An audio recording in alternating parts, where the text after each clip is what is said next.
Hello, everyone. I'm your host, Cynthia Wins, welcoming you to another episode of SLB New Energy Conversations. Today, we're diving into the critical topic of the pulp and paper industry, which is one of the largest industries in the world and plays a significant role in our environmental landscape. Did you know that the packaging from your online order that is delivered right to your front door originated from one of the world's largest industries?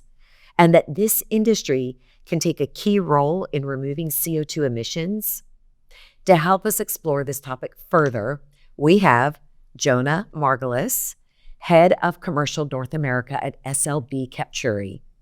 Jonah leads all commercial activities in the United States and Canada that drive the adoption of innovative carbon capture solutions to address the challenges faced by the pulp and paper sector. He's been instrumental in leading SLB Capturi's efforts in the market. His extensive experience and deep understanding of the industry will provide valuable insights into the current state of the industry and the cutting-edge technologies that are driving progress towards a more sustainable future. Jonah, welcome. Great to be here, Cynthia. We are so thrilled to have you here today, and I just want to say welcome. Well, thank you so much. It's always a pleasure, and this is such an important topic, so I'm really excited to dive in. So let's dive right in. Jonah, could you start by giving us an overview of the pulp and paper industry, primarily explaining its significance in the context of carbon emissions? Yeah, it's a great question. And, the way I look at the pulp and paper industry, it's really the unsung hero of what's all around us. You mentioned online retailers, and that's been a big driver of the industry over the last several decades, and I think it will continue to be over the next several decades. And it's also had some challenges with periodicals and newspapers and things like that having a material decrease over the last couple of decades. But this industry has reformed and refocused, and it's really exciting to see where it's going in terms of online retailers, as you mentioned. I feel like every day I show up and there's a new box on my front porch. On every porch. On every porch. On every doorstep around you. And I don't think the end user thinks about those packages in the context of what you're about to explain to us. Absolutely. And even things that you may not think of, like tissue paper or diapers or several of the products that are around us. And I know many of us do home improvement projects or painting projects. Paint thinner, right? Turpentine is a huge output of the pulp and paper industry. So it's all around us. In terms of carbon emissions, it's significant. Today in US and Canada, it emits about 130 to 140 million tons per year of CO2. So it's a significant part of the industrial emissions, those hard to abates that we hear so much about. Right. And it's an absolute important part to decarbonize to be able to achieve various sustainability and environmental goals. You mentioned a lot of the pulp and paper industry in the U.S. What is the relevance of the U.S. pulp and paper industry versus the global industry? Yeah, it's a great question. And, I think when we talk about deploying new projects, new technologies, we see the U.S. as really a leader in that. So this is really groundbreaking in the U.S. pulp and paper industry, but already that we've started testing and started talking about the U.S. pulp and paper industry, we've seen the interest internationally pick up remarkably and materially. So I think there's no doubt that the U.S. may be the first, and U.S. and Canada together, North America may be the first, but I think this will be deployed across the globe. Now, I will say different regions have different types of pulp and paper mills, and that's just a nature of an industry. It matures as we go. So different sizes, different types of biomass, whether that's sugarcane in Brazil or different types of biomass in Asia. So we'll have to continue to tweak and modify the technology to make sure it fits the local market. But I think the U.S. and Canada will start. I think the rest of the world will certainly be a fast follower in this pulp paper journey. And you think about the main sources when you're talking about emissions. In your pulp and paper industry, like, can you define what are those main sources? Yeah, it's a good question. And I think it's important to remind ourselves that today, the pulp and paper industry, all these mills are effectively carbon neutral today. So in a sense, the trees do the hard work. So within the pulp and paper mills, there's predominantly three main sources. The first is, and largest, is what's called a recovery boiler. And I'll take you through the process just at a high level, Sure. just to have an understanding. So the biomass, or the trees and the grass trimmings and the bark, they come into the mill. And they are they are pulped, right? So typically a chemical process, and pulp is made, and it's used a lot of steam and some chemicals to make that process. One of the details of that'll Sure. be probably a little boring, but I think it's important to realize that within that recovery boiler, the recycling or taking out a lot of those chemicals to go back in the process. So it's a very sustainable process. What's actually being burned is a term called black liquor. That's what's in the recovery boiler, and that is largely biogenic, nearly 100% biogenic.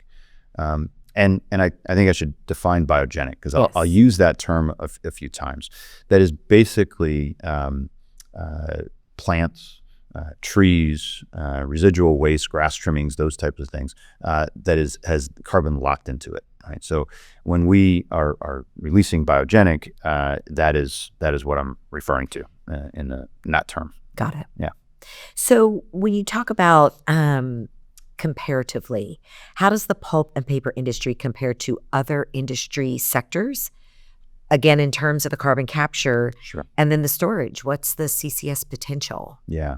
So the pulp and paper industry has several distinct advantages compared to other industries that are doing post-combustion emissions, which is what, when we talk about carbon capture at SLB Capturi, that's what we're predominantly focused on. These are the hard-to-abates, right? Large emissions, 70% of global emissions, something of that nature, are post-combustion emissions. What's interesting about the pulp and paper industry in the U.S. and Canada is their proximity to storage, the location. Okay. So these are pulp and paper mills that have been in existence since the 1950s, 60s, 70s.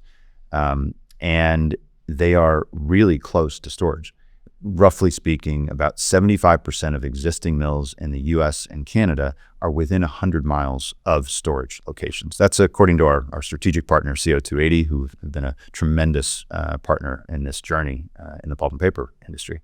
So location is one key aspect. Second is that it's largely biogenic.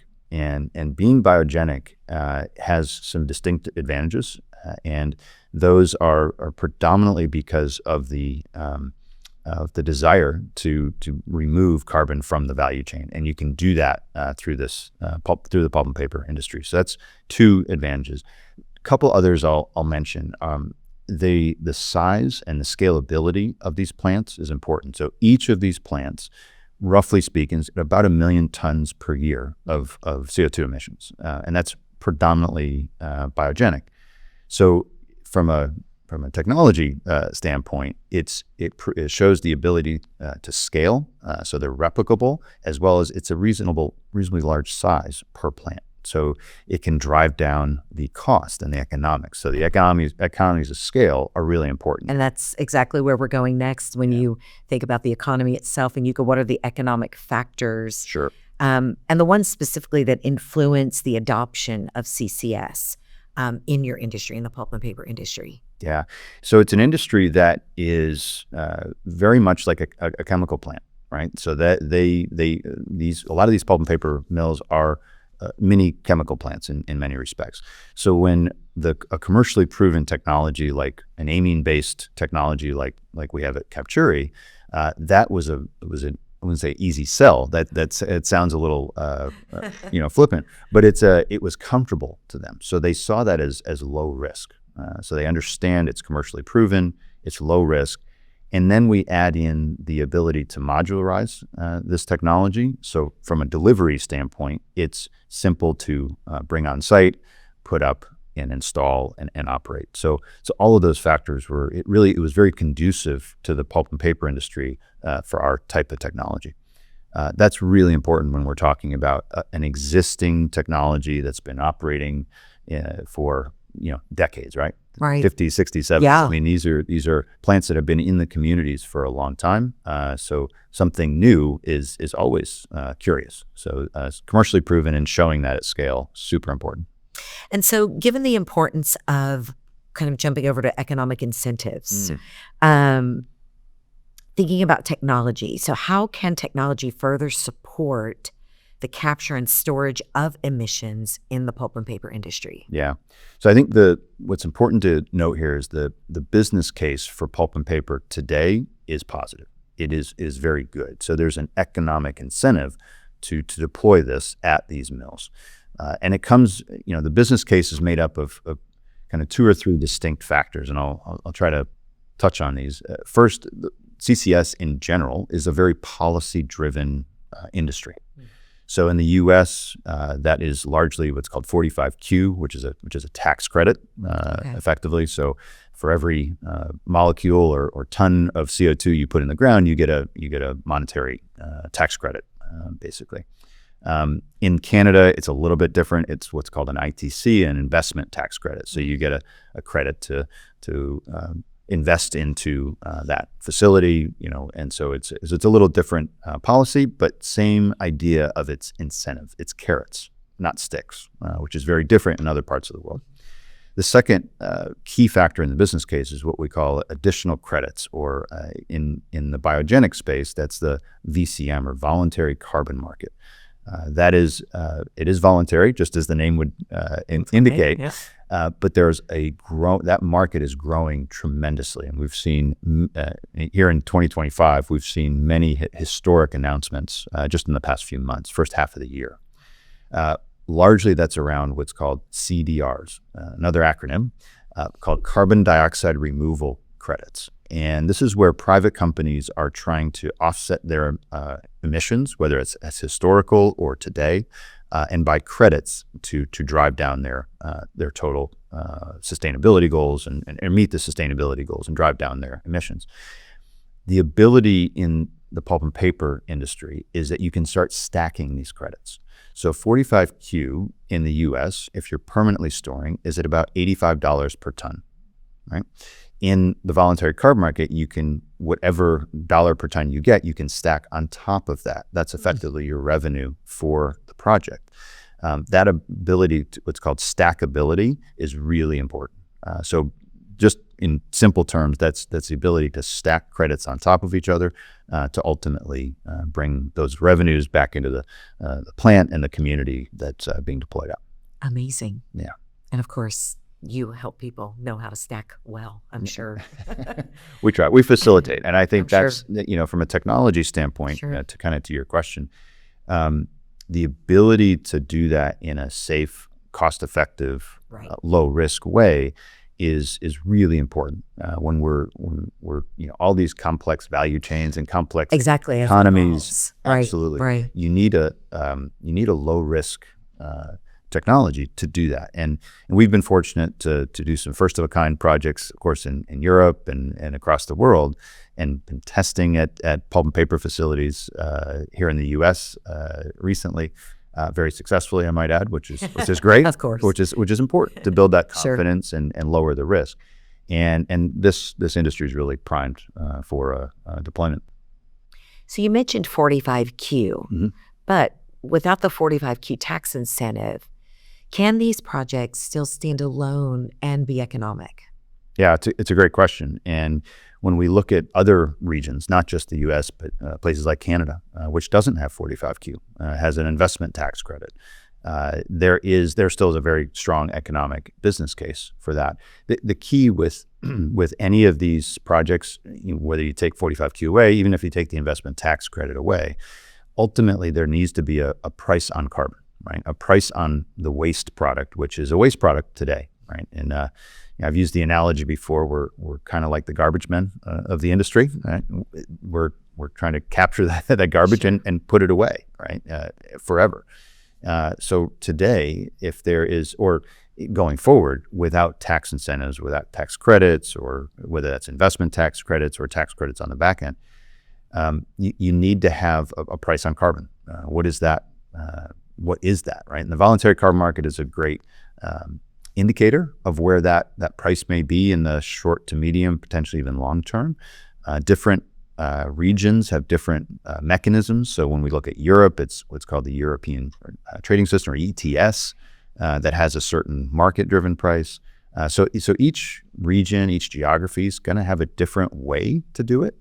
Even in the U.S., we have certain states that have kind of carbon cap and trade, and those types of mechanisms. I think ultimately, to have a mature, sustainable industry, you just need a price on carbon, and whatever that is will dictate how these are deployed and what industries are they're being deployed into. Well, a couple of more questions. Key benefits. So what are the key benefits when you're implementing carbon capture solutions in existing pulp and paper facilities? Yeah. So I think the existing facilities is really the important part there. We are retrofitting existing facilities that have existing infrastructure in place. They've been operating, again, for 50, 60, sometimes longer years. We need to come on site and do it in a safe, effective way. So the ability to retrofit and extend the operational life of these facilities, which are the cornerstones of these communities, relatively small communities typically. We are, taking a step back, we're talking about pulp and paper. The biomass and the trees are not in cities. They are in the country, right? So these are rural areas and locations that have, this is the lifeblood of these communities. So, and typical, just again, high level, each facility would employ something like 400 to 500 people. Oh, right. And all that's direct labor and of course, indirect and supporting. So these are cornerstones. So extending the operational life is really important for the benefit of that life of the community. Absolutely. Additionally, the air quality improvements that we bring in, we're obviously removing CO2 out of the air. That's important for the local community, and there are other co-benefits along that, and they can upgrade their facilities as well, because now they have the capital to do that, right? They have the revenue to do that, and I mentioned local communities a few times, but it benefits that, right? And that revenue and the community benefits is super important. That's a big reason why the pulp and paper industry is really exciting to see capital being put in and technology being deployed at these locations. And then future, looking ahead, when you look in that direction, what do you envision for pulp and paper industry in terms of, we discussed a little bit about sustainability, but what's the vision moving forward for sustainability, but then even more so innovation? Like, where are we going? Yeah. So I think when we look across the pulp and paper industry, and I'll focus on the U.S. initially, and most of the pulp and paper facilities, and this surprises some people when I say this, that most of the pulp and paper facilities in the U.S. are actually in the Southeast. So they're from kind of Texas to Georgia, that swath of the country. Many times when I say pulp and paper, they think of the Pacific Northwest. Right? That's where maybe a lot of the TV shows have highlighted it there. But the bulk of it is in the Southeast. My vision in the next 5-10 years is that there's a lot of Just Catch 400s being deployed at these facilities. These are modular, sized for pulp and paper. There's a good match there. We can put these in, and they're operating well and safely in these communities, and ultimately giving back to the local, not just the pulp and paper operator and the developer partners in those projects, but ultimately to the community. It also, I think it's worth it to add here, is that this, by deploying capital and making carbon capture a reality at pulp and paper facilities, it enhances their competitiveness, not just across North America, but internationally. The pulp and paper industry, a lot of people like their online orders. It continues to grow, and to pivot and be able to, this is the lifeblood of a long-term industry, and one of these staple industries of the the globe, you need to be able to modify and adjust as you go. This is really an innovative way to do that. Thank you so much for sharing your insights with us, Jonah. Truly great to talk with you. Absolutely. And thank you to all of you listening to this episode of SLB New Energy Conversations. Be sure to follow us to hear more from SLB's diverse team of changemakers and experts in energy transition. We'll see you next time.